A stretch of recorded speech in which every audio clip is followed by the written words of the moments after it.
Okay.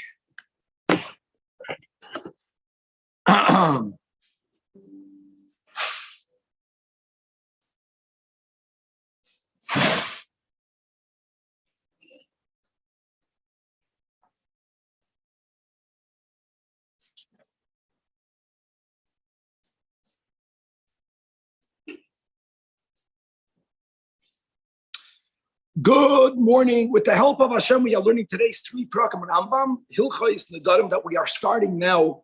Prakim Aleph, Beis, Gimel. Let's first read the header and then we'll give the quick intro for Perek Aleph.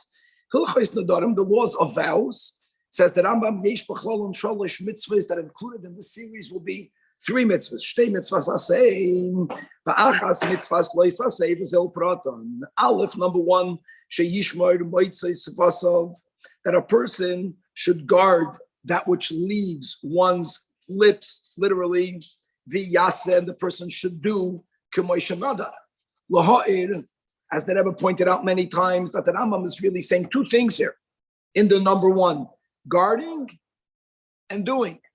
Number 2, shelo yachel devarei, a person should not desecrate one's words. So that's a negative. If a person will not guard/do, then they're going to be desecrating their words. And number 3, sheyufar haneder ayashvua, the mitzvah of nullifying a vow or an oath, hafaras nedarim, zodin hefer nedarim, that is explicitly written in Torah Shebachsav, as we'll learn in the series, as we pointed out when we learned Hilchos Shvuos, that hataras nedarim, which is something that's done by the expert or by the Beis Din, is that which the Mishnah calls at the end of Chagiga, oisi ois porchais ba'avid, letters that are floating in the air because there isn't any remes to it, there isn't a source for it in the Torah.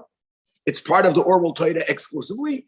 Hafaras Nadarim is clearly written about that at times the father of a girl, the husband of a wife, has the power, even if the daughter, the wife who made the neded, does not have any regret, they have the power to completely uproot it, to nullify it. So these are the 3 mitzvahs, ubir mitzvahs elu, and the expounding of the above 3 mitzvahs will be throughout the series that we are beginning now.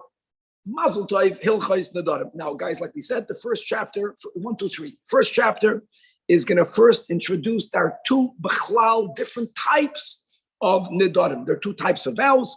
One is called Nidrei Isur, which will be the topic of the series, as we'll explain what that means. The other type that we will not be discussing here, even though we'll always jump back to it every now and then, is called Nidrei Hegdish, the vows that people make when they want to consecrate something to God. It's called the Neder. We'll explain what that means. We will be learning about the basics of Nedarim. We're going to be learning about the concept of attaching a Neder, making something prohibited by attaching it to something else. It's okay. Now, there are 2 other things. I'm attaching this item to another item that became prohibited through a Neder, which is a valid type of attachment. And then there is attaching this. This is prohibited to me like chazer meat. Chazer is asur, but not by a vow, by God. It's called davar ha'asur.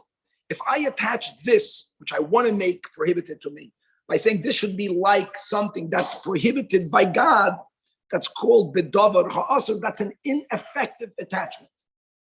Effective in something else that was vowed, ineffective to something that's prohibited by God. That will be a big topic of this Perek, and we will already bring an example of the rule, stam nedarim lahachmir. As we'll see, this is going to be the synopsis of the chapter. The first chapter has 30 halachas. Today, this is by far the largest chapter. Let's begin. Right, the journey of 1,000 miles begins with the first step. Halacha Aleph says the Rambam, haneder nechlak l'shtei machloikos. There are 2 complete different categories of vows. One category, which is the topic of the series, that a person has the power to make a thing that prior to the vow was permitted on the person. I have the power with my words to make it prohibited. For example, a person can make a declaration, a statement, Peidos Medina Ploinis, that all of the products of that country are prohibited on me for 30 days, for example, or forever. Or you can be more specific. Min ploini mi peidas oilam. That specific product, wherever it might be, or these fruits, the ones he points to that which is in front of him, are prohibited on me. You'll see, guys, when it comes to this category of vows, a vow is not on the positive. Even though if you know what you're really doing, you can make a vow into a positive obligation. But normally, unlike the oath, right, Danny, oath can mean I swear to do, I swear not to do. An oath can be equal positive and negative. Really, a neder can only be in the negative, but not that I may not do. That thing is prohibited on me. Neder is a declaration of prohibition. Now, I can make a neder to force me to do something. Like by saying, if I won't do something, then all of the food in the wood is prohibited on me. So I'm using a neder to make me do something, but the neder is really a declaration prohibiting something on me. That's called nidrei isur, a neder of prohibition. Harei says such a declaration is effective and neser b'hem, even though the person did not use the word oath, shavua. He used the word either neder or prohibited on me. And even if he did not mention God's name, which was something so essential when we learned the whole previous topic of oaths. Regarding nidrei isur, it says in Parshas Matos, lesoid isoid al nafshoid, that I have a power to cause a prohibition to take effect upon me, which means she yesoid al atzmai dvaram hamutar. Or if he says they are upon me. Asur, harei elu asurin. All of this is in the first category of vows, which will be the topic of the series, and they are called nidrei isur, which is vows involving prohibitions. We're going to stick to the Hebrew, nidrei isur. Now, halacha number 2, that Rambam is saying it here, even though this will not be the main topic, just for us to get clear that there's another whole type. Not prohibiting, but actually obligating. When a person obligates oneself specifically to bring a sacrifice, that prior to their declaration, they had no such obligation. Like when a guy says, it's upon me to bring a carbon oila, it's upon me to bring a carbon shlamim, it's upon me to bring a carbon mincha, or this animal is an oila, this animal is a shlamim. Now, notice the nuance difference. It's upon me to bring versus this is. You know what the difference is? If I say this animal is an oila, what happens if accidentally the animal gets ruined? I don't have to bring another one. I said this is for an oila. Something happened to it. No, it's God's laws. If I say it's on me to bring an oila, then I'm responsible to bring an oila, even if the one that I designated, which costed me a lot of money, ba'oinus got destroyed. I still have to bring it. Neder, nidava. There's 2 sub-categories in this category of nidrei hegdish. Va'omer olai, that's called a neder. When you say this is, that's called a nidava. Hanadava v'haneder mimin echad, and they're both of the same type of nidrei hegdish. Elosh hanadorim chai v'achriyus, and when a person makes the obligation upon oneself, then he is responsible to follow through with it. When a person makes a nadava, this is an oila. If something happened to this, they're not obligated to make another one. And regarding this latter category of nidrei hegdish, it says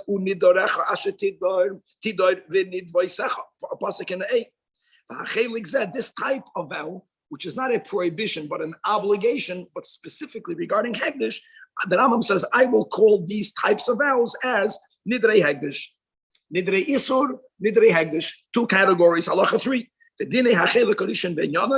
The first category of nidrei isur, this is what we will be focusing on. The laws regarding vows of consecrations, that will be explained in their place. In Hilchos Ma'aseh HaKorbanos, which is in the 8th Sefer of Avodah, we are right now in the 6th Sefer of Haflah. So first of all, even though the Rambam says he's not going to be speaking about it here, you'll see every now and then they'll mention something and you'll chap, that neder means nidrei hegdish. Fine. But it's important to remember one big klal, that a neder of our topic, nidrei isur, is dafke isur.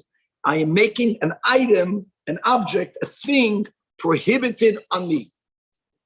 So normally it's not making me do something, it's actually keeping me away from something. even though people borrow that term, I'm going to do a mitzvah bli neder. I'm going to do a mitzvah. That in itself is not a neder, really.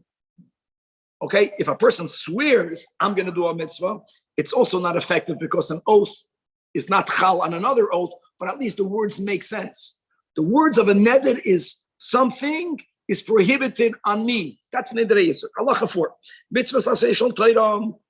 There's a positive commandment in the Torah, sheikaim adam, that a person should keep both a shvuah, which is the previous topic, and our current topic, one's neder. Ben shoyim nidrei yisur, ben shoyim nidrei hegdesh. Remember, as it says in Parshas Kiseitze, look how great this is, guys. B'hashgacha pratzos, we are learning this. Tavshin Pei Beis, Parshas Kiseitze, Moitzeh Sefosecha, Tishmar ve'asisa, that which leaves your mouth. You should again 2 details: Tishmar and asisa. Kashun or darta, as you vowed, as it also says in Parshas Matois, everything that your mouth uttered, you shall act in accordance with. Halacha 5. Now, if a person prohibited upon himself partaking from any particular type of food, for example, a person says te'enim asurim Allah, figs are prohibited on me, or te'enim shalodina plainis, or figs of that country is prohibited on me, or te'enim elu, these figs, ones are in front of him or her, are prohibited on me, and then the person eats from it. Now, guys, what did we learn in the previous segment? When a person makes a vow not to eat, when are they going to be chayiv, a violation? When they eat a kazayis. If a person uses these words in a vow, even if they eat kol shehem, kolshu, they're going to be chayiv malchus, because they didn't say the word eating. They said prohibited. See, eating means kazayis. If I say these figs is prohibited on me, it means b'chol shehem. As it says, loy yachel devarik, don't desecrate your words. And if I said it's prohibited and I'm making benefit from it, if I'm eating it, I desecrate it. However, there is no minimum measure when it comes to the desecration of a neder. If you make a neder means I'm prohibiting something on me. It's as if you explicitly said, even in the most minute amount, that's also prohibited. But if you use the word achila, that's different. Omar achila mi pedus medina ploinus asurim alai, or achila mi pedus elo. And since you said the eating from eating is only a kazayis, less than a kazayis, you will not be chayiv malchus. Halacha vav. Asar alatzmai achila min ateinim b'achila min another. If a person made 2 nedarim regarding eating, one prohibiting figs, the other prohibiting grapes. When he said it in one statement, whether he made it in 2 different statements. So now the Rambam paskins, they both combine to a kazayis, which is very powerful. In other words, when oaths don't combine one with the other, a very big rule. Nedarim combine. So since this guy made a neder regarding eating, it's a neder prohibiting eating, even if he made it into 2 separate nedarim, then it's a gavalik achidushes. We consider them one oath. And what's the thing? The thing is, what happens if he eats half a kazayis of one and half a kazayis of the other? If they would not combine, you would not be chayiv malchus. But we combine them. And therefore, even as long as you ate one kazayis, even though it's comprised from 2 different prohibitions, it's called Shem Echad and Isur Achila, and you're going to be Chayiv Malchus. Halacha 7, Hoim Pedus Elo like Korban. Now, here we go. This produce, these fruits are upon me like a sacrifice. Or if he says, not Olai Kikarban, Harehain Kikarban. Or if a guy tells his fellow, anything that I'll eat with you will be upon me like a korban or like a korban, or Harehain Olai Korban. Oh, so that's the beginning of the topic of maspis. Maspis means I'm attaching one item to another item. I'm saying this is like that. What's the that? I said a korban. How do you make a vow? How do you make a korban? A korban is not born a korban. A korban is something that was permitted. You made it into a korban. Such an attachment is a correct attachment. This food was permitted. I have the power to say this is prohibited. I can say this is like that, like a korban. The korban is also something that I, through my words, obligate. Because a person can make a vow, that's the hegdish. And therefore, that's called hispis bedavar hanadur. You attach your vow to something that is also prohibited or obligated because of a vow. That's a good attachment. That's a effective attachment, and it becomes also. In contrast, halacha 8, min pleni olai, or kol mashiachlim pleni olai, and you say this should be like meat of a chazer. Meat of a chazer, I know it's prohibited, but not by a vow. It's always prohibited. Or it should be like an idol, or like nevelos utreifos, or any other item that God prohibited. Then that statement is nonsensical. That statement is ineffective, and therefore these items remain permitted. The ein kaneder, because you cannot make this like pig meat, because pig meat is from a different category. Pig meat is usher not because of someone made it usher. Pig meat is usher because God made it inherently usher. That's the big rule. Halacha 9. Zaklal kol hamesim dvarim hamutarim. Whenever you are attempting to link to make something that's permitted, you are linking it and you're saying it's like something that's asur. If that asur is something that could be made asur through a vow, then it's a correct, a effective attachment, and that's a vow. But if what you are attaching it to can never be prohibited through a vow, like chazer. Chazer is always asur, not because of me, not because of you, because of God Almighty. Then that attachment is ineffective. Halacha Yud, chatas and an asham, even though you cannot bring a chatas and an asham directly through a neder and a dava, because these are karbanis that only could be brought if the person, God forbid, did a sin for which you're chayv to bring a chatas and an asham, as we're going to learn in the proper place. Nevertheless, a person can bring upon oneself a chiyuv to bring a chatas and an asham through a vow. Where do we find that? If a person vows to be a nazir, what are from the 3 karbanos that you have to bring at the end of your days of nazirus is a chatos, also an oilo, also a shlamim. Or if a person becomes tamei, which only became prohibited because of your neder for nazirus, then before you start recounting, you have to bring the karbanis, which include an asham, as we'll learn in the laws of nazirus. So since a chatas and an asham are karbanis that could be brought about through my vow, I say these fruits are on me, prohibited. Like a chatas, it is effective. It's considered of another. If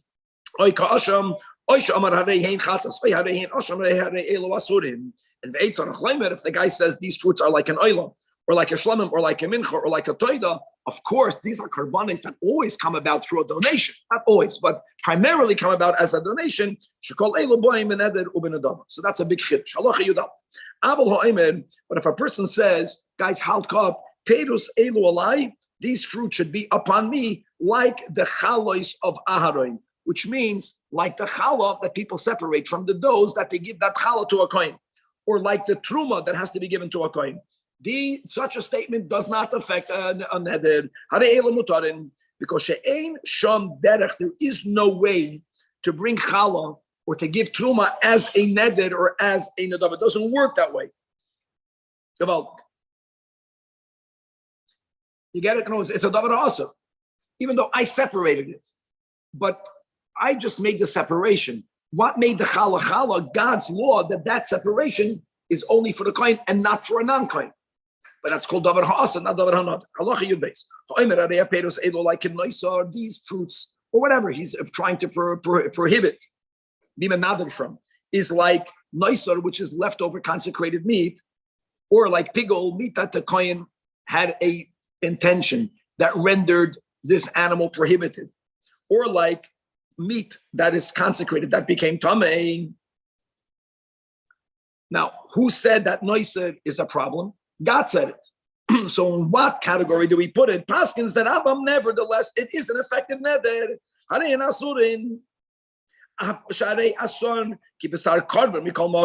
In other words, the noisar is a davar ha'asur. But the category of karbanos, unlike challah, unlike truma, is a davar hanadur. So he attached it to something that's in the category of davar hanadur. Gewaldig. Halacha Yud Gimel. Ha'omer harei meiser behema. Now, meiser behema means that from every group of animals that are born into my herd, I have to, at times, really, they did it 3 times a year. They gathered it into a corral, and they had a small exit way, and they would make the animals leave it, but they would only be able to leave one by one at a time, and you would count, and the 10th would become holy. So this is also a effective attachment. In other words, I want you to know that even though the 10th is automatically holy, even if you did not declare the 10th is holy, the 10th will be holy. We have all these halachas. If a person, when the 10th one came out, they said by accident the 9th. Right? So even though the 10th is mukdash min hashamayim, but you were the one that determined which one will be the 10th. That's a big chiddush over here. Because you can argue, how is that different than challah or than meiser? But it's viewed different. You brought about the kedusha. If a person says this peiros is prohibited like the firstborn animal, that's not an effective statement. Because she'ain kedushasin b'dei adam at all. Because the b'char, it's born holy. You don't determine that. You have no part of that. You can never make a b'char through your vow. You can't consecrate a b'char. It's something that's completely consecrated simply by the fact that it was born. It's mukdash b'dei shamayim. Halacha Yud Daled. Omar, if a guy says, now guys, we're going to become familiarized with the word chedim. The word chedim sometimes is used as a ban. I know that. But the word chedim can mean a devotion or dedicated for. It's interesting. We use the word almost for opposite meanings. Now, when a person says something is a chedim, I want you to know that there is a optional meaning, specific meaning. It can mean something is devoted for the bedek habayis, and that is something that then becomes prohibited. Or the word chedim sometimes could be used when a person wants to give a gift to a kohen. And even after it's gifted to the kohen, it's not like truma that no one else can benefit from. Everyone can benefit from. It's simply the property of the kohen. It's not something that's prohibited at all. So if a guy says this should be kechermei shamayim, we understand chermei shamayim for the one above. Okay, that's a proper hegdish. Harei ein asurim. Shechermei shamayim lebedek habayis, and that's called the davar hanadur. The guy says harei hein olai ketrumas halishka. Trumas halishka is after the shkalim were donated, and they were already in the lishkas hashkalim. 3 times a year, those shkalim would be removed. Remember those baskets that Aleph Beis Gimel, and they would remove it. I think always 2 weeks before Yom Tov, 2 weeks before. But so if a person says this should be like Trumas Alishka, this should be like a Karman Tamid, this should be like Didim, like storage rooms. Interesting. This should be also like the storage rooms in the temple. This should be like the wood. We're speaking about the wood that was donated to the temple. This should be like the fires, like the altar, like anything that's in service of the altar. Or if I got this should be like the rakes. They had rakes that sometimes they needed to use whenever they would take the tapuach off the mizbeach. Or this should be like the mizrakois, the bowls in which they received the blood. Or kemizlagois, different forks that were used. Or if a guy makes, he's being matfis, an item to the temple itself, this should be like the Heichal, like Yerushalayim. All of these statements are effective, and therefore this becomes usher. Because all of the above are as if a person said this should be like a korban. All of these items were not born or were not created holy. They were consecrated at a certain point. So that's the pshat davar hanadur. Halacha says, somebody has an inherent, kedusha from the beginning. Like, and not like bachar. That was the example, for example. That's ineffective. Halacha tezvav. That's the big rule, guys. It's amazing when you learn the darim. You right away get introduced to this whole concept, mamash in the beginning also. Davar hanadur can be maspis or matpis, patch. Yes, but davar hanadur and not with davar has. Halacha tezvav. If you have in front of you meat that is a consecrated meat, and even if it's b'sar shlamim after the blood was thrown, which is now permitted for people, for anyone, and you say regarding the apple, that this apple should be like that meat, You would argue, well, that meat now is permitted. No, it's not. It's considered asur. Because you didn't mean like this meat, punk, now after the Zrikas Adam. No, you meant like consecrated meat. And the ikar of this meat is hegdish. And that's something that's prohibited. Gavaldik. This thing, the very fact that you could not have eaten this meat prior to the blood being poured on the Mizbeach, even though now the meat was poured, the blood was thrown on the Mizbeach, this is asur meat. It's hegdish meat. Halacha. Middle of Tezvav, Avalim, Hoya Basar Bechar, like we mentioned, and the Rambam already paskin, guys, Basar Bechar, you cannot link it to the animal of a Bechar. But here we're speaking about the meat of a Bechar. If it's prior to throwing the blood, then it's asur. First of all, I want you to know that some are goydes, hadeze muter, and that's the end of this halacha. Because Danny, the Rambam already paskin that if you link it to a Bechar, it's not a good link. However, there is So first of all, there's a machlekes on the gear. So, but if we're going to go with our version, so the pshat is going to be that the basar Bechar, the basar Bechar, prior to the blood being thrown, is going to be viewed as a shlamim. The animal itself, you were not involved in. That's an effect. The Bechar itself, it's born holy. But now that you gave it to the kohen, and now that the kohen is bringing it as a carbon, and now that you have the meat, but you're waiting for the blood to be thrown, which means at this moment, you can't eat it because you didn't throw the blood yet. And after you throw the blood, then you could eat it. So we view this like shlamim, and therefore it's asur. Which means when the animal came into the world, you could not link it to the animal of the Bechar. Now the meat is you can eat, unlike the shlamim. So here it's going to be mutter. What about Bechar that then got to move? Then again, since the animal itself, you can't be mat bisfit. And right now, a Bechar with the mum is allowed to be eaten. Right now, so it's like la'achas rikas damim. So again, mutter. You didn't link it to anything that's prohibited. Halacha tazayin yesh mekaymois. We're going to have a lot of cross halachas as we had in the series of Shavuos. And that is regarding the words that you have to use. And what happens if you have people that are inarticulate, they're called ilgim. That means that there are certain sounds or letters that they cannot pronounce. They ruin the language. What Sfardim say about Ashkenazim? We ruined it. They instead of saying one thing, they say something else. So, guys, this is the big rule. I know we're not focusing upon this in this chapter, but we're going to focus on this in the next chapter. That b'nedarim halech achad loshen b'neyadim. I know just what you had in your heart won't affect the neder. And as we'll learn in the next chapter, you also have to have your words and your heart aligned. Piva liboy.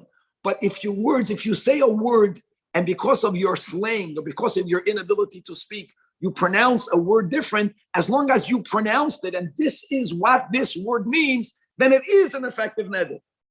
For example, kol kinoi karbon kekarbon. So therefore, some people could not pronounce the word karbon, or they made a slang. Instead of saying karbon, they would say the word koinam, or koinach, or koinas. And this guy says, this item is upon me, koinam. Matpis bedavar hanadur. But he didn't say carbon. He used the words, again, koinam, koinach, koinas, all the beginning of nadarim. And it is effective. Or we're going to have this fixed. Don't worry, you can't do anything about this. That's instead of saying the word chedem, and we already said that the word chedem, stam chedem means legavoya, and therefore it's a davar ha'asur, and it's something that's nadu. Just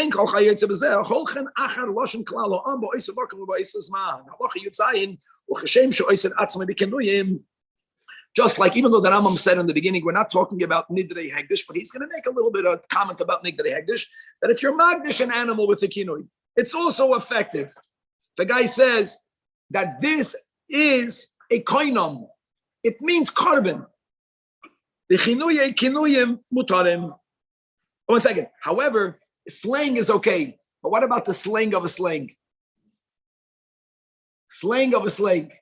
You know that in Portuguese, they love speaking English words. They think they're smarter because they can quote an English word. But if they quote that word wrong, it's not in the language, and it's not even, it's a slang, it's a clone of a clone. That's already ineffective. whether it's Nidrei Isser or Nidrei Hegdish, and here will be the examples.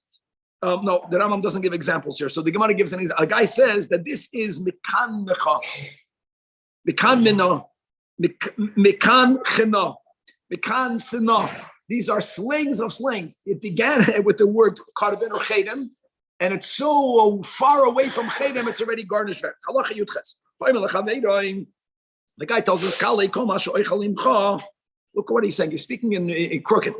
Anything that I'll eat with you will not be chulin. Now, if he would have says everything that I eat from you is a carbon, he's basically aciding all the food of this fellow. But he didn't say in the carbon. He said it would not be chulin. Or lo yehei kasher. Or lo yehei dechei. Guys, dechei or dechei means tar, pure. Lo yehei tar, which is in Hebrew. The other one is in Aramaic. It is effective, even though you spoke in the negative. As we mentioned above, and what's the chiddush? We don't say that he means tamei like truma tameya. Had he linked it to truma, that's davar ha'asur. We don't say that. Why don't we say that? Oh, that will be because stam the daram lahachmer. We're going to learn a lot about this in next chapter. Halacha yutes. No order, not ordinary food will I not eat from you. This is called a double negative. Whatever I'll eat from you will not be like chulin, nor vas like a carbon, and it's another effective way of vowing.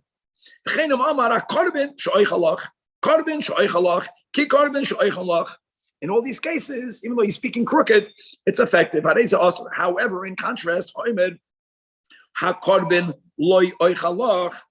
the sacrifice I will not eat from your property.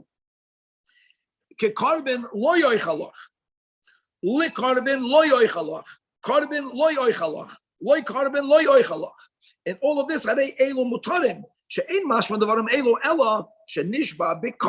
it's what we interpret his statement to mean that he's taking an oath, not by God, which is what we learned the way you take an oath. He's saying, I'm taking a shvua by a carbon that I will not eat to you. And that's an ineffective oath. And another nuance about that, we learned also that, of course, you have to keep an oath even if you didn't invoke God's name. But the seriousness of taking an oath that you have to keep is only if you used God's name or even an attribute which we associate to God. Even though a carbon is holy, it's an ineffective item to use in an oath. So we don't interpret it to mean a neder, we interpret this to mean a shvua. And since the shvua was formulated linking something with the I'm swearing by the carbon, it's not effective. So not a neder, not a shvua.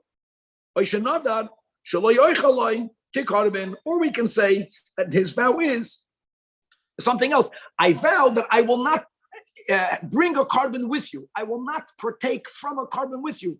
Not that this food should be like a carbon or your food should be like a carbon. Halacha 20. Ordinary food I will eat from your property. What does that mean? Or hachulin she'oichalach, or kachulin she'oichalach, or even chulin she'loy oichalach. Hachulin she'loy oichalach, kachulin she'loy oichalach.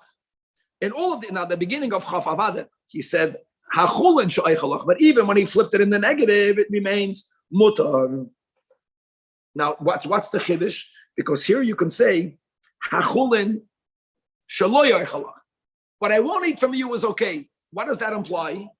That what I will eat from you is not like chulin. He didn't say that.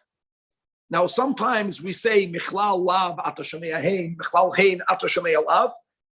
The chiddush of halacha chaf is that we do not say it when it comes to vows. No, it's the guy only spoke about the permitted. He says, what I won't eat from you is chulin. We don't say, michlal hein ata shomei alav. We don't say that. Halacha chafal. But if a person says, loy tamei she'oichalach, no impure sacrifices. That's what tamei refers to. Again, it's important because if it's not linked to sacrifices, then you're not being makbis b'davar hanadr. So not impure sacrifices, I will eat from you. Loy noiser she'oichalach, loy pigul she'oichalach. That's asur. because what he meant to say is that which I will eat from you, he said the word pigul. He said the word tamei. In halacha chav, he never mentioned the word prohibited. He only mentioned chulin. So we don't flip the chulin on the opposite side. Halacha chav base. Kehechel she'oichalach. By the temple, I will eat from your property. Hechel she'oichalach. Lo hechel she'oichalach. So we said before that hechel is a davar hanadur, and we understand it to mean that he's forbidding upon himself to eat from his colleague, just like it's asur to eat from the temple. You get it? That's called a bona fide maspis, the davar hanadur. Hechel shelo yoichalach, ka hechel shelo yoichalach, lo hechel shelo yoichalach. That's completely permitted, as we had in halacha yutez, because now we understand his words to mean a oath. By what? Not by God. Not I swear by God. I swear by the temple. I swear by the temple is an ineffective oath. I'm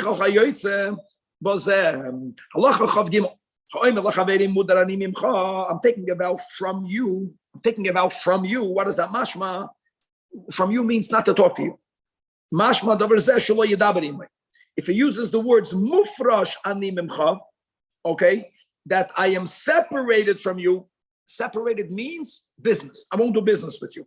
If he says murchak ani mimcha, that already means the kamashmoi, which is I cannot sit in your daladamas. The chayim amarloi menuda ani lacha, oy mishamatna ani mimcha, which is another lashon of a ban. That means kamashmoi. They can't be in the ones. I'm prohibiting your 4 cubits upon me. And he specifies shaloi oichalach, mufrash ani mimcha shaloi oichalach, murchak ani mimcha shaloi oichalach. Since he specified eating, then we interpret all of these words to mean only not to eat. Harei also only lechaloi, and therefore, if he eats a kazayis, even since he mentioned the word eating is only a kazayis. He's going to chap malchus, which is the penalty for all violations of nedarim. Malchus, of course, if there was hasra and it was like done b'mezid and you have edim, but the punishment, unlike shvuos with all the 4 categories, it's one punishment for all breakages of vows, and that is malchus. Halacha 24. I will be menuda. In that I will not eat from you. Good. So then he clear. However, if he ate, he's not going to be chayiv malchus. Why not? Because as we began in halacha chav gimel, the word menuda could just mean not to walk into his 4 cubits. So here we have a doubt. Did he change his mind? Right? And we guys, or is the shaloi oichalach really his understanding of menuda, which is I'm taking away from your 4 cubits. We don't know what he meant. If you don't know what he meant, we're going to be machmir, but you can't give the guy malchus. Amaloi nedeina mimcha. Nedeina means I have drifted from you. Then the isur is complete for sure. Not only regarding food, it means he cannot have any benefit from it. Halacha 25. Now I want you to know that the Rishoyim are the people that constantly make nedarim and shvuos while they are angry. B'chlal, there's a rule that making a neder, even if you keep your neder, then it's called a rasha. That's the whole sug in the Nedarim Daf Chav Beis. So when a guy says nidrei Rishoyim, he's talking referring to vows. Harei olai ki nidrei Rishoyim im oichalach. Now the Rambam is explaining why nidrei Rishoyim sheminidreim, that they make vows to become nazirim, they make vows to bring karbanos, they take oaths, and he ate. Chayev b'kulam. Chayev b'kulam means when he said this words, Harei olai kenidrei Rishoyim im oichalach, he can eat. Kenidrei Rishoyim means he's taking upon himself a vow of nazirus. Wow. And kenidrei Rishoyim means that he's also binding himself by an oath. Harei olai kenidvois keshedim sheminidvoisam nazir v'karban. That's his full statement. Even though he said kishedim, but since he mentioned vows, he mentioned nazirus, and he mentioned the carbon, he's obligated on all what he mentioned. Halacha chavav. Amar harei olai kenidrei Rishoyim, or kenidvois kishedim. Very different. See, a neder is on the person. A neder is much harder to keep. But a davar, like we mentioned in the beginning, you specify an item, If something happens to the item, you're not chayv and achrayis. So kishedim make nedavos if they do anything, because they're less responsible, so there's a lesser chance they're going to break it. Okay.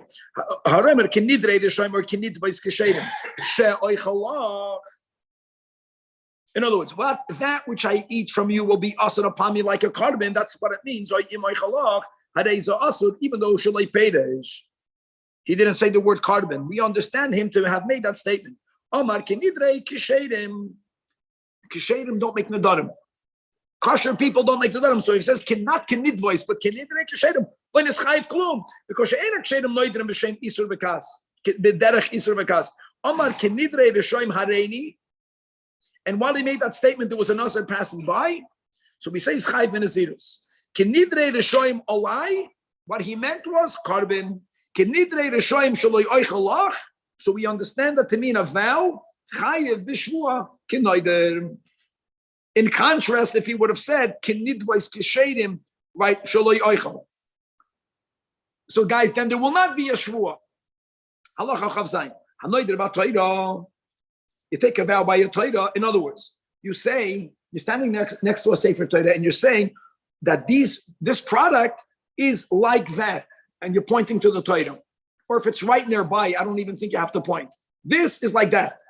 It says that Rambam loy amar klum, because you only intended to the kedusha of the Torah. The kedusha of the Torah is called davar ha'asur, so you were matvis b'davar ha'asur, and therefore ve'ein tzricha she'elu l'chacham. Only if this guy was an Amma Aretz who doesn't know the difference between davar ha'asur and davar ha'nadur. So we want to, like we had at the end in yesterday Shabbos in Ochel Shvuos, for an Amma Aretz, if he doesn't understand why it's not a neder, you have to make believe as if there was a neder, and you have to get it nullified. Kadei shelo yinahagu kalus roish b'nedarim. I was saying when he says Torah, he means like the essential holiness of the Torah, not like the actual cloth or whatever. Which you were magdish, which you made holy. Very good. However, no dar bama shekasuv boy. That's your words. I'm making a vow by that which is written in the Torah. You know what you mean by that? That vow is effective. Why? Because the Torah is the source where we learn about the laws of vows. So that's what you meant. You meant this is prohibited to me as the Torah tells us a neder. Guys, don't forget, I can make a neder without attaching it to anything. If I say this is prohibited, that's a neder. So you're adding like what's written. The Torah tells me that I have the power with my words to make an isur on me. That's what you meant. Sharei kosova isur v'neder. Now, what happens if you're holding the Torah while you make a neder? No, then hareza kemisha neder b'masher kosova. In other words, that's what you had in mind. The same thing we had yesterday by oaths. You have in mind to the holy names of God that are written in there. You understand? And that's something that has inherent kedusha. It's called matvis b'davar. I think that's a dinis. Since you're holding it, you don't mean that which is written, but it means by the kedusha in it, and therefore it's matvis b'davar ha'asur, and it will not be an edit. Halacha chavtes. If a person tells his fellow, Nashkim benishna peirik, you make a statement. Now we're going to go into the bli neder. You didn't say the word neder, and you didn't make an isur. You made a declaration. Let us get up early and learn. Olav lahashkim velishnois shezeh kemoy neder. The big halacha. Af api shalei hoitzi v'loshen neder. In other words, when a person is makabel on himself to do a mitzvah, that Kabbalah has a certain power, kin neder. Kin neder means that if this person will violate it, they will not be chayiv malchus. The Rambam is not saying it's a neder. We mentioned neder, the whole neder isur always means something is prohibited on me. But when a person makes a declaration without specifying it should be bli neder, which we all make every year out of Rosh Hashanah for everything we'll make during the year to come, or some people say the whole time bli neder, it has a din, kin neder. Similar to what we learned yesterday, that people can be nishboim l'kayim ha-mitzvah, even though in shvuah halal shvuah. Final halacha lamid, ha'omer le'ishtoi, harei atolai ki-imi, or you are to me like my sister. It doesn't mean you're like my mother. That's a whole different type of insult. He means to say that she's prohibited like the mother, prohibited like my sister, like Arla, like Kilei Akedem. So since all of these are prohibited on the person inherently from the Torah, that's called you being maspis b'davar ha'asur. So it's ineffective. So you said nothing. It's like saying this, these produce should be like chazer. Just like such a neder, when your maspis by a chazir is ineffective, such a neder against your wife, linking her to your mother, to your sister, is ineffective. However, if he says, Hareni mudar mimach hana'a, I am taking a vow forbidding all pleasure from you, or the hana of your tashmish is asur ami, that is a effective neder. What's the big chiddush? Even though a man is obligated by Torah to give his wife intimacy, and when it comes to an oath, if I make an oath to go against that which the Torah says, it's ineffective. Ein shvua halal shvua mushba ba'imei. Since the oath we took on Sinai was an obligation on the person. Neder, as we'll make it even clearer in the 3rd chapter, which is the final one we'll learn today, is you're asking the cheftza upon you. I'm asking the pleasure of tashmish upon me. Such a neder will be effective. And now this person will be in a bind because if they have a relation, then they're gonna be over on the neder.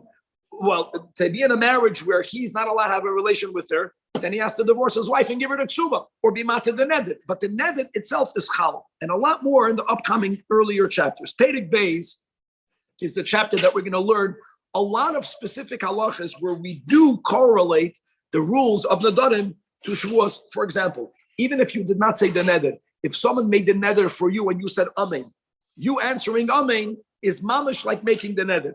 We're going to learn that someone has to verbalize the neder. Just what you have in your heart is not enough. On the other hand, if you verbalize something, but you did not verbalize that which you had in your heart, that also won't be a neder. You have to have piv v'liba shavim. The whole concept of making a neder al das achedim.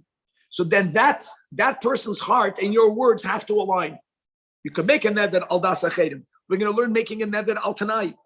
We're going to have a even though we already mentioned that in Perek Aleph, but by nedarim halech achar loshin b'nei adam ba'oisas man ba'oisas makim. And the final part of Perek Beis will be the topic of hefker. Interestingly, how the Rambam links the topic of hefker, that through my words I can disown that which I previously owned, even without a kinyan. Hefker doesn't need a kinyan. That will be here at the end of Perek Beis. Perek Beis has 19 halachas, beginning halacha alf. Says the Rambam, echot hanoiden mipiyatzman. Whether you were moitze b'sfasav, the neder, just like one is adjuring the other. Someone can make the oath for you. Someone is saying that you cannot eat that fruit like a carbon. Well, you didn't make it, but if you said amen, and even if you didn't say the word amen, you said yes, which is Kabbalah's devarim, it is effective. Mamish like we have an oath. Halacha beis. You will only be prohibited. Not only do you have to articulate it or say amen, but at the same time, as we learned in Shvuos, so if you intended to say one thing, but you accidentally said something else, it also will not be effective. And by mistake, instead of making a vow of becoming a nazir, you made a vow to bring a sacrifice, or the opposite. You wanted to say a carbon and you said a nazir, or if you wanted to make an oath and you made a vow, but you made an oath, to say figs and you said anavim. In all of these cases, even though there's a lot of similarities, but it's not the same thing. Because you don't have piv v'liba shavim. Halacha gimel anoider al das achedim. Piv v'liba shavim is if I didn't say that I'm making this vow on that which other people intend, but if I link my words to the intention of the others, that has to align, but not what I have in my heart, but they have in their heart. Not only is it effective, but it's even harder to nullify such a vow, or basically almost impossible. Right after you made the vow, you retracted. There was someone told you, no, don't do that, don't do it. You said, okay, you're right. The din kol elu advarim and adorim kindinim b'shvuos. Kalacha 4. Kol shehisna koidim sheyeder. If a guy prior to making a vow says, listen to his words, kol neder she'eder mikan ba'ades rishonim. Any vow that I'm making from now for the next 10 years, I'm already retracting, or I'm nullifying. V'chayoytzem advarim elu. You know when we do this, guys? Every Erev Rosh Hashanah. Is it effective? It depends. And then you made a vow, so this is the key. If while you were making the vow, you remembered that you made that declaration. What do you think, guys? You know what the halacha is? If you remembered when you took the vow that you made a prior nullification, can you nullify your nullification? Yes, you could. You can make a declaration, anything that I'll make is nullified, and then you can make another declaration, I am retracting that retraction. You can do that. If you remember that you made a retraction and you still make a vow, we view your vow as a retraction to your retraction. And the neder will be effective. Because making the vow is viewed as you being mevatel. Just for that vow or for any vow? No, just for this vow. That's only because you remembered. Look at this logic. But if when you made the vow you forgot that prior to tonight, then the prior to tonight will trump over your vow. Even though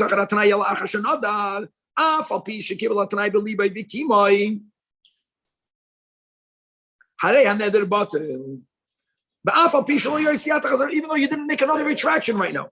Because prior to your neder, just like you can retract, you can retract your neder prior to the fact, even 10 years prior. However, the Rambam says,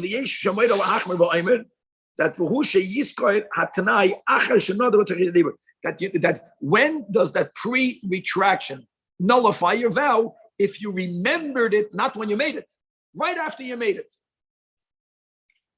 The Rambam doesn't say his opinion, he just says, Yesh mishamayr lahachman. Halacha hey. Mi shehigdim es atnai l'shonoi la'esed. And then you make a vow. And like we mentioned, v'niskar b'shosh another sheyesh le'tnai. You remember that you made some sort of pre-nullification, but you don't remember the details. V'shachach alei zadavar hisna. You don't remember exactly what you said. What was this pre-nullification? Or v'ketzer hayatanai. So now it depends. Im amar al das rishoina ani oise. Whatever that das was, you're following the first das. And if indeed your first das was a very blanket, broad nullification, or if it nullified the vow regarding foods, and you're making a vow regarding foods, so then enidrei neder sharei bitl. Because you said al das rishoina. The das rishoina was the bitl, not the neder. The im lo yomar al das rishoina ani oise. Kvar bitl atnai v'kiyam neder. Like we said before in Halacha Dalet, that if you know you made a Tanai and still you're making a neder, your neder trumps the Tanai. Sharei Zajac, b'shas neder sheyeshem Tanai, and you still made the neder, so the neder is as if you retracted your pre-retraction. Halacha Baf, yesh min hagoyim she'amar, ein kol advar elon hagam elo ben adorim bulvat. But none of this concept of making a pre-declaration and v'olay b'shvuos. However, yesh mishum ma'ir shedin haradorim b'shvuos b'yonos elo ke'echadem. And therefore, the same thing, that you could be magdam atanai to Yeshua, as we learned in Adarim. And okay, so that's not machlokes, or Shvua is even more hammer. That's the key here. Halacha Zayin, here's the big rule. The big rule is stam l'darim lahachman. Stam l'darim lahachman means when a person makes a statement and we don't know what he meant. So the question is always, why don't you ask him what he meant? That's the kasha in all of these things. Ask the guy what he meant. Don't forget, we just established Piv the Libai Shavim. All of these topics of what does that word mean is only when you ask him, he says, I made it stam. I had nothing specific in mind. So if he's saying that it was stam, then we will always interpret it in a way that it will be chamer. But upei rushan, if he interprets after he made the vow, no, this is what I had in mind, then we will follow his statement that this is what I had in mind, whether it is l'chumra, whether it is l'kula. For example, like we are in halacha zayin, it's like salted meat, or it's like yayin nesach. Now, guys, don't forget we learned in the previous chapter the yayin nesach is a davar ha'asur. It's avodah zarah. So they ask him, what did you have in your mind? So if he says, salted meat, I meant like a korban. If he says wine, not yayin nesach avodah zarah, yayin that was poured on the mizbeach, guys, this is davar hanadu. He's explaining after he made the statement, I meant Maspis b'davar hanadr. Harei awesome. We allow him to tell us later what he had in mind. And if he says, the Yayish Nasnasakla, so therefore it's hispis b'davar ha'asur, then we believe him also. Harei mutter. But if we ask him, what did you mean when you said the words kibasar maliyah? He says, I meant these words. I didn't have anything specific more than what I said. If he says Nodar Stam, Rashi writes in the Gemara, Lo Yodati Lamahis Chavanti. Oh, I say that. So if he intended for Yayin Nesach, then it would mutter. Of course, Davar Ha'asur. And then Harei Asur. So when you learn, guys, Stam L'Darim L'Hachman, people have a very Amaratzas Shetaych. People think it means Stam L'Darim. No, Stam L'Darim means when a guy makes a vow, there's a doubt what he meant. You ask him what you meant, and he says Stam Nodarti. Stam means I didn't mean anything more than the words that I said. Then you have to be Machman. That's what Stam Nodarim means. And if instead of him responding, I made it Stam, he says, no, I had this or that in mind, his further interpretation has all the credibility needed, whether it's Lahachmer or Lahakar. Very good. So we mentioned in the previous chapter that the word chedem, which means a dedication, a person can give a chedem to the hegdish, a person can give a gift to a kohen, also known chermei kohanim. So im kechedem berekabayis asur, im kechermei kohanim, it's going to be mutter because a chermei kohen is mamash mutter. It's like a gift. If you give a gift to a kohen, there's no asur isur connected to it. So again, what happens if a guy says this should be like a chedem, and they ask him, "What did you mean?" He says, "I meant chedem." Stam. I didn't go into details, but that's an example of stam nedarim mahachmer. Then it's asur. Halacha tes. Harei like meiser. No, guys, same thing. What is meiser? What did he mean by meiser? If he taka had in mind meiser behema, we learned this in the first chapter. That's called davar hanadur. If he had in mind Meiser Dagon, guys, Meiser Dagon is given to whom? It's giving whether Meiser is the general, even if it includes Truma, it's Davar HaAsur. Avad if it's Meiser Rishon. So again, that's just an example. If the guy says, I don't know what I had in mind Meiser, stop Meiser, then you're awesome. Because we say, Oibazoi means a carbon. Halacha Yud. Harei like Kitruma. None of these instances do we say, hey, the guy's he's trying to answer it. Even if he was comparing to the wrong thing, we'll go with his intent. We don't say that. You know what I'm saying? Ma'asher, okay. Very good, because since maspis b'davar ha'asur is ineffective, so just because he intended, there has to be the piv. So we have to know what the piv meant. So all his further clarification is not what I had in my heart, is what my words meant. That answers your question. Halacha Yud. Harei like kitruma. Im letrumas halishkan eschaven. Like we learned, harei asur. That's called hispis b'davar hanadur. Things that are given, the shkolim that are given to the trumas halishkan. Im letrumas hagoyren eschaven, which is a trumas umaisness. That's masbis b'davar ha'asur. Harei mutter. Again, v'im stam asur v'chnicho chayotz. Now the Rambam is giving many examples. Because mamash, when people hear the word stam l'darim lahachman, they misunderstand it. They think they're hearing a by nedarim you're machman. No, not bin nedarim or machman. Stam nedarim. We ask you, what did you mean? And he says, I don't know what I meant. I meant just the words that I said. That is where we are machman. Halacha yudaf. Where there's two options, two equal options. But if there is a place shedarkam she'ein koydem chedem stam elo lechem berek habayis. V'amar sham harei olay chedem, then it will be asur, even if he says later, guys, even if he's mefarish later, he cannot be mefarish anymore. Because everyone there uses that word in conjunction with hegdish. Chedem hayedarkam she'ein koydem chedem stam only to chermei kohanim. Danny the Hairston, even if he's mafresh later, he says, "No, I had in mind cherbei bedek habayis."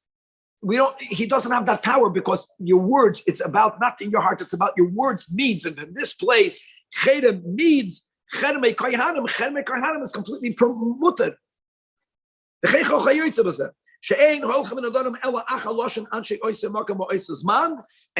batla daitoi. You don't get to say my word meant something else. Halacha Yudbeis. Hanoider becheirem. V'amar lo yehoyu b'libi erma chermoi shal yam. Chermoi shal yam means things that are found in a fishing net. Shia machmoides. If he not a carbon, and then he says, no, I meant carbon malachim, gifts that people give to kings. Amalach Aveda Harei Atzmi Alacha carbon, but I believe El Asri be'etzem. She'inachti lili oisnoidrei derech schoik. The word atzmi means me, or atzmi means my bone. This guy had a bone that he would use to say this food is like the bone, for people to think he made a vow when he didn't make a vow. In other words, he's trying to interpret his words in a way that it's very uncommon for that to indeed have that meaning. Then he says, nah, I meant my first wife that I already divorced.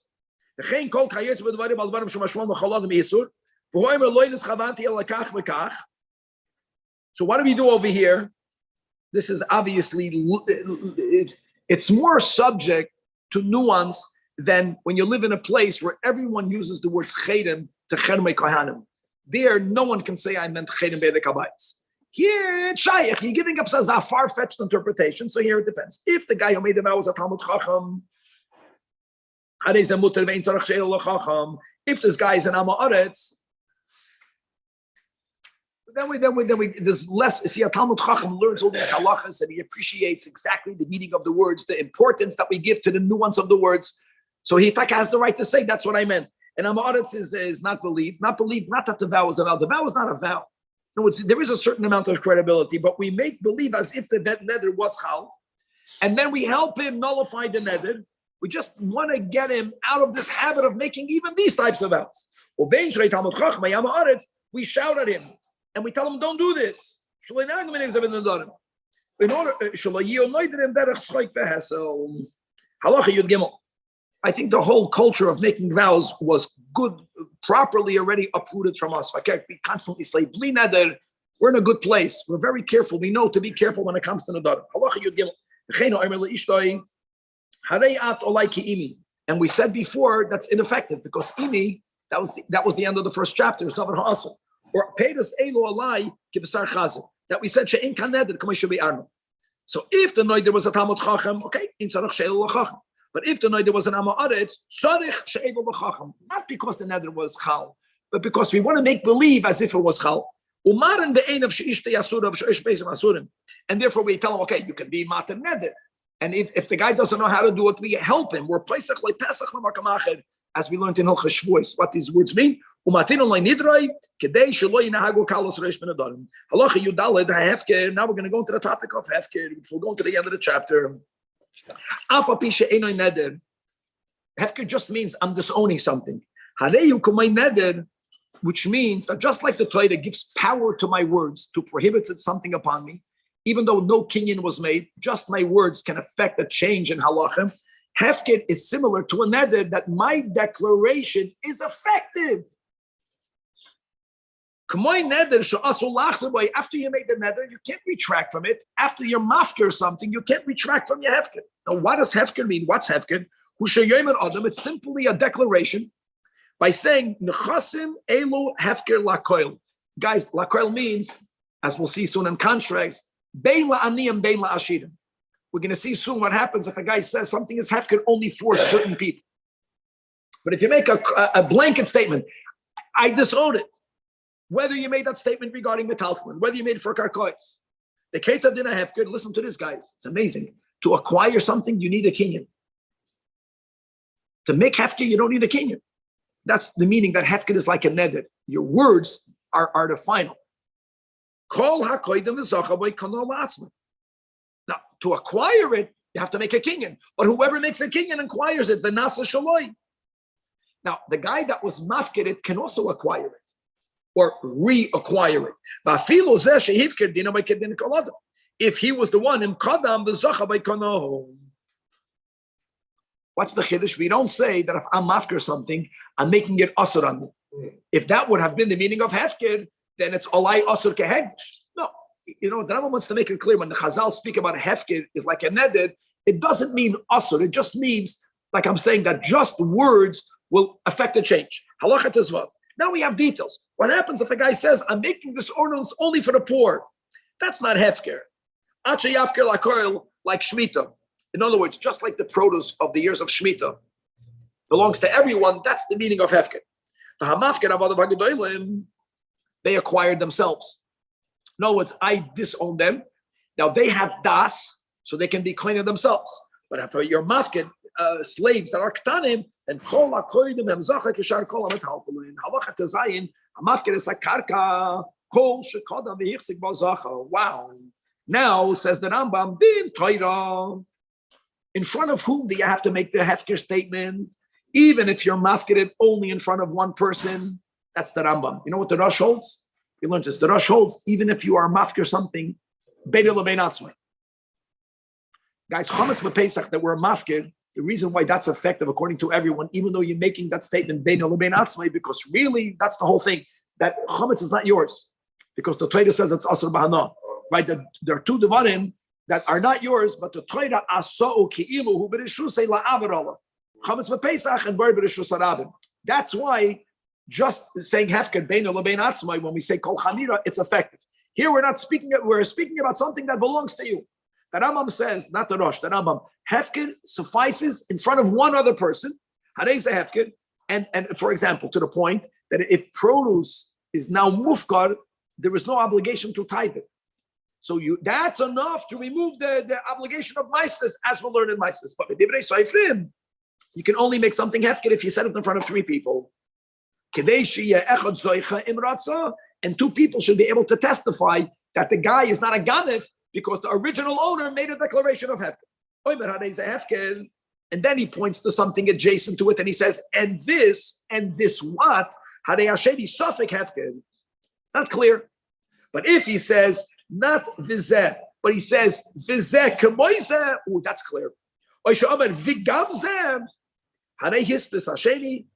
Maspis hefker, just like maspis beneder, the year hefker about the halacha 17. Hamafker sodegu v'loizacha bo adam.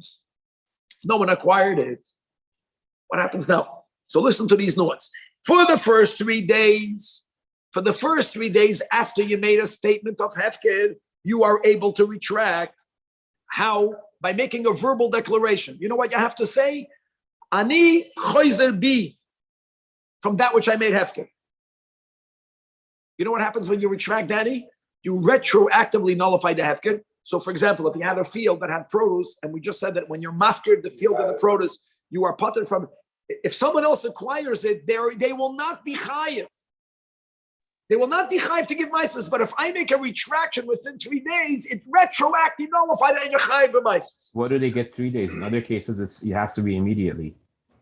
I know, it's a very good note. It's not like by a neder, good. Here we're saying hefker is not like a neder. Okay, interesting. 3 days. You can't retract it once someone else. Oh, well, yeah, of course. But if a guy acquired it, it's too late. Only because no one took it. No 1 second. After 3 days, you cannot be retract. It's like you're zoichen in a hefker beinu bein acher, and that produce remains exempt from maaseh, at least biblically, as we'll learn in Hilchos Maaseh. Halacha Yudches. Is that a Rambam you could do? So you're taking a big risk. No one would do that. Why? Especially if according to the Russian, you do it to yourself. No, midrabanan, you have to do it in front of 3 people. Midrabanan, once 3 people know you're kidding, you'll be mafka your house here in LA.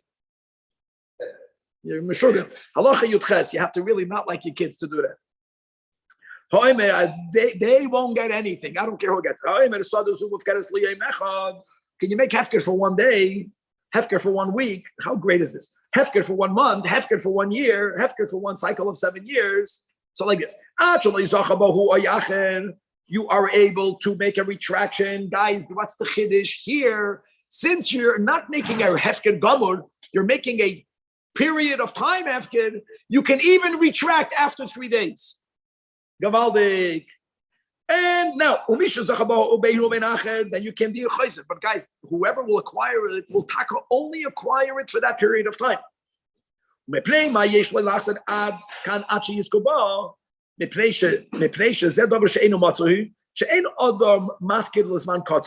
Gemara calls this hefker garua. Hefker garua is so weak that you can retract even after 3 days if no one acquired it. And finally, halacha yutes, something was hefker.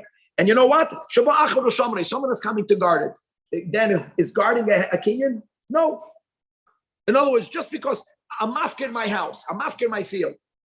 I'm not, make it very clear. But if someone were to make that statement, and a guy is standing there, he's just looking at it.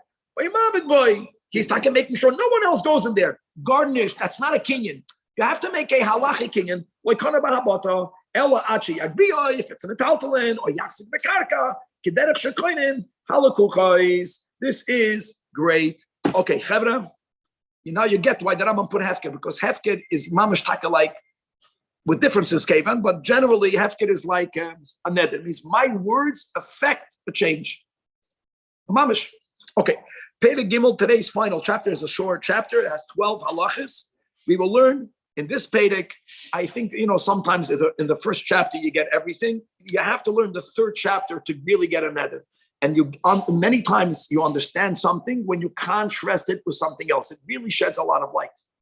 And the two items, the two dinim that will make a contrast is the Darim and Shvuos. And this chapter will tell us that in 4 halachas and Arba Devarim, is there a difference between a neder and a shvuah? And that sheds light on both of them. So let's go. Halacha Aleph, Arba Devarim Yesh Bein Devarim Shvuos Bitui. And when the Rambam says Shvuos Bitui, he means all of the shvuos here. Number 1. The Rambam is going to enumerate the 4, and then he's going to specify each one. Number 1 is Shvuos Bitui Ein Shvuah Chala Al Shvuah. By a neder, yes, shvuah takes effect on, even though the other one is already in effect. Rule number 2, hamaspis b'shvuah, right? Then potter completely, as the Rambam will speak out. But b'nedarim, that's the first thing we learned. In Halah and Perek Aleph, that you attach. This is like that. If it's b'davar hanadur, it will be effective.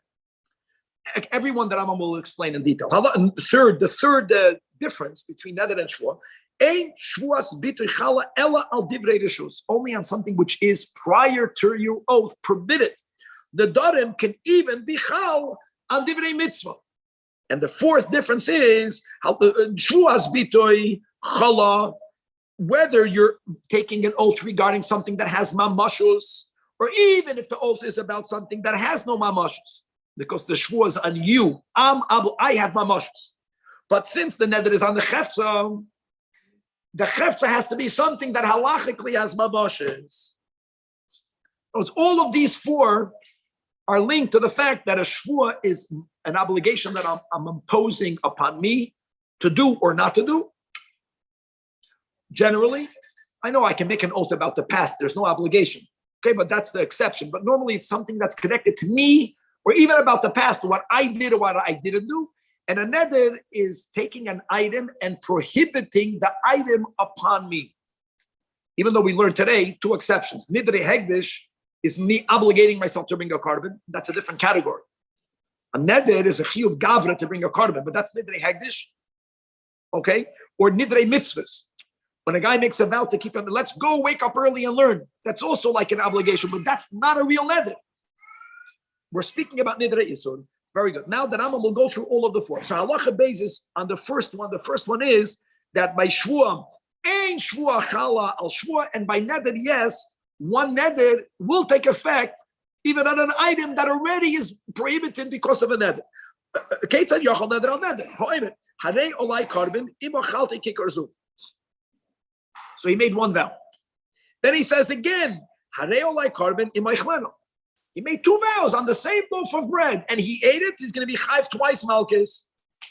Chayv kol achas ve'achas. V'chein chol chayotze b'zeh. And you know what? By a shvuah, ein shvuah chala shvuah.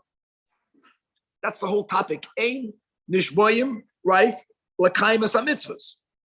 And since when I made my first oath, I'm mushba mo'emen b'har Sinai to keep my first oath, my second oath was b'chlal ineffective. You remember the limudani? How do you know that by nedarim chalal and eder? Because the Torah says in Nasai, Nadar lahazir lahadir. The Torah has a lot of repetitive words in the parsha of Nazirus. Nazirus lahadir. So Chazal learned that you can make a double neder. Halacha gimel. Keitzad maspis v'nedarim chayev. Guys, this is the second difference. Attaching, like we learned. Shama chaverish another.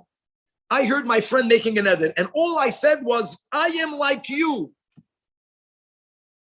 If I made that statement, then I'm usher exactly on the same item that my fellow prohibited.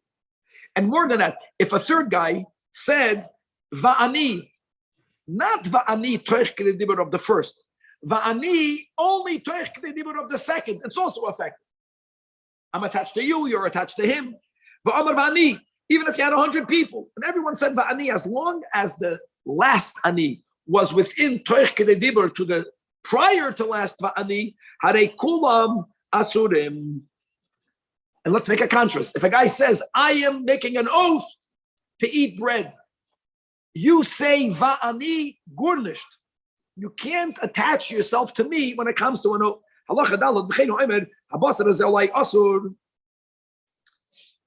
the meat is asur. So now you're not attaching yourself to the person, you are attaching yourself to the meat. You say, even after many days, this bread is like this meat. You never said this bread is asur. You said this bread is like, by the meat, you said the meat is asur on me.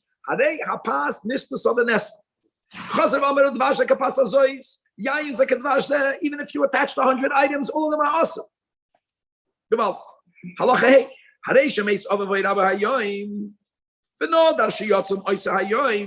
You made a neder and you fulfilled your neder. Many years go by, and then you make a statement that today should be like the day that my father or Rebbe passed away.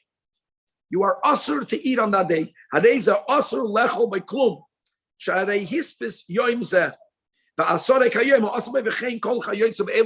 of these are effective when it comes to an oath. Gewaldig. Category, the difference number 3. Let me ask you everything else, or just apply to the past? Whatever he did on the day, whatever he did, it's a issa. Whatever he prohibited upon himself, whatever. Maybe the guy prohibited upon himself another type of pleasurable activity. Okay.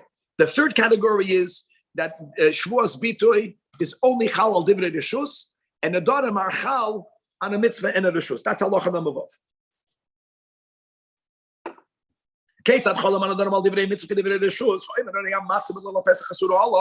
The guy outright prohibits it, the matzah of Laila Pesach.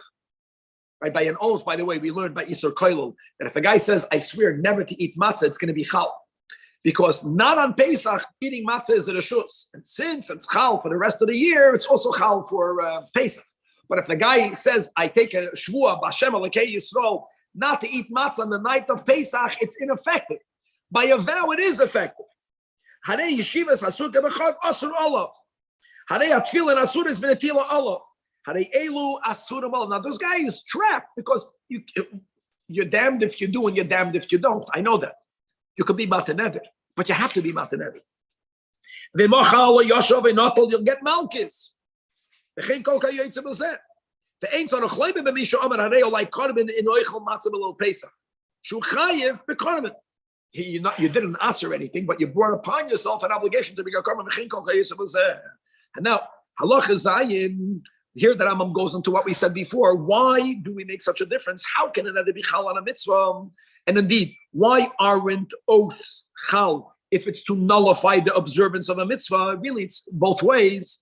Not to be mevatel, not to be mekayim, because hanishba oiser atzmai, what we call a isur or a chiyuv gavra. It's on the person, on that which he's swearing. The neder is not directed towards the person. The neder is directed towards that item. So therefore, it comes out that if a person takes an oath to nullify a mitzvah, he's oiser atzmai. He can't because he's already committed. And therefore, however, in contrast,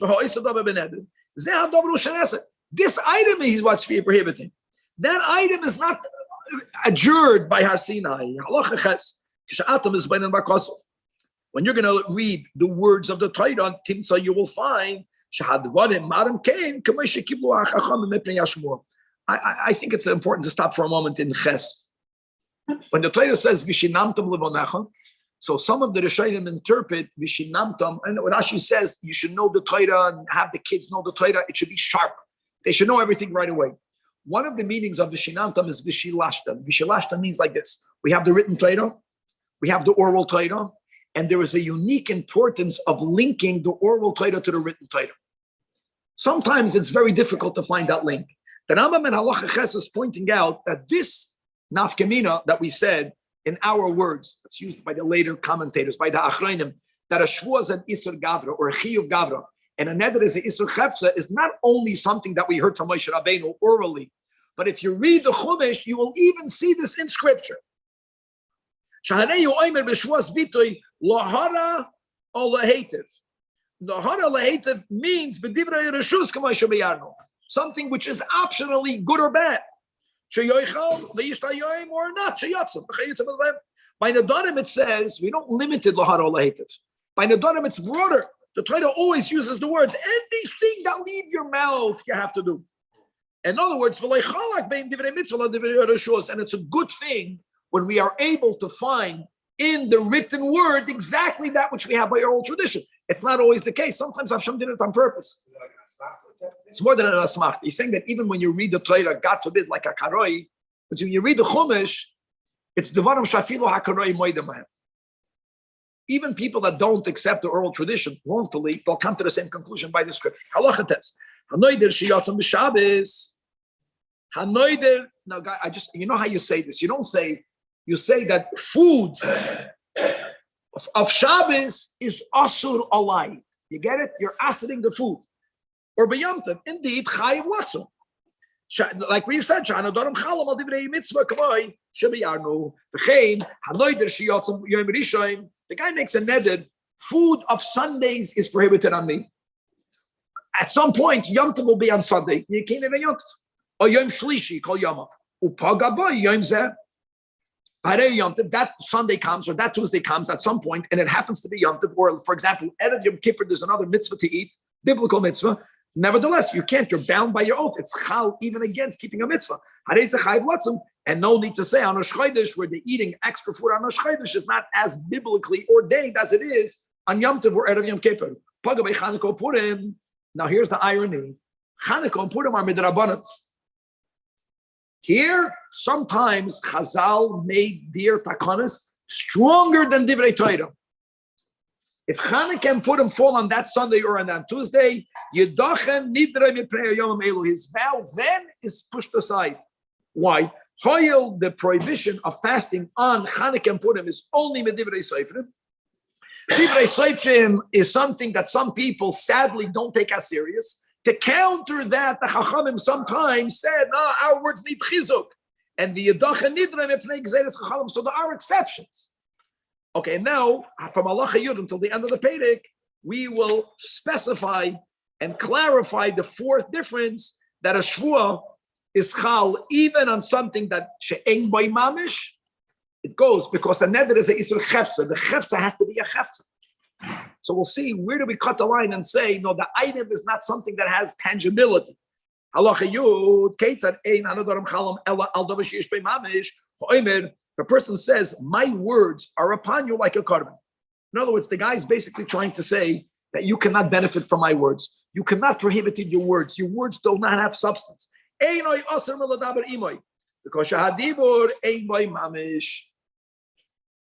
in slang, when someone is speaking words that don't make sense to you, you tell him your dibur ain by mamish. But halachically, that's what it means.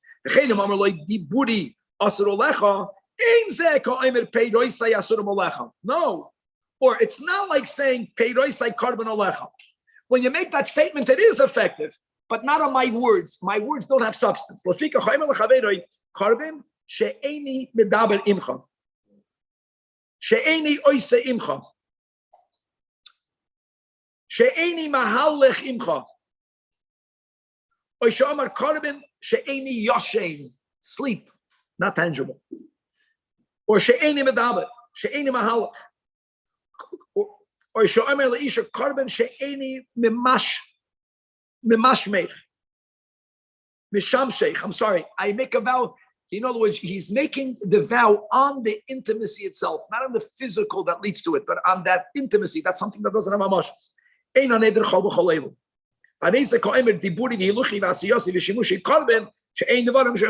However, 1 second, if he says, my mouth is forbidden to speak. I'm making the vow on my mouth, but not on my mouth for eating, just my mouth for speaking. That is chal. Because I'm linking it to something that's tangible. Ye also pili the body. or may my hands be ushered for doing certain activities. My feet are prohibited to do certain, to walk. My eyes are prohibited to sleep. How great is it? Sleeping is connected to your eyes. Might be people that sleep with their eyes open, but that's not normal. And therefore, if you want to prohibit your friend of having hana from your speech, you have to know how to word it. Even though your intention is the same, you have to know how to word it. You have to direct it to the right place. My mouth is like a korban as far as it's speaking to you.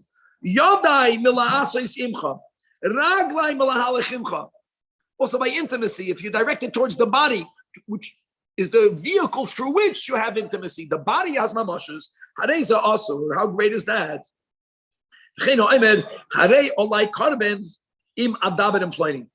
I have to bring a korban if I will speak to so and so. By the way, we're speaking about nidrei hegdish, but every now and then the Rambam brings in nidrei hegdish. You're going to be chayiv korban.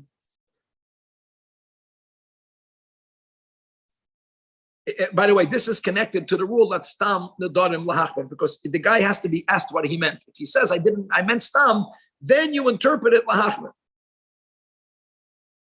If he says no, I didn't link it directly to my mashas the kamel, then if that's what he says, then you're going to say there's no obligation to bring a korban. The chenim nadar dibarti v'loy dibarti, v'chayoytze behen stam nedarim lahachmer. She'ein elu nidrei isur she'anu mevara mishpotayim ela nidrei hagdish. Okay. In which we interpret it to mean, or in which there's no need, one of the two. Halacha, you base the final halacha, hanoider b'dvarim she'ein behem mamish, va'asoram. And as we just explained, right, it's ineffective. So here again, even though it's not ineffective, don't say, I know the halacha is garnished. Danny, that's your point. You tell the person, you prohibited your speech, even though the emes is your speech doesn't have amashes, we have to treat it as if it is an effective vow. We are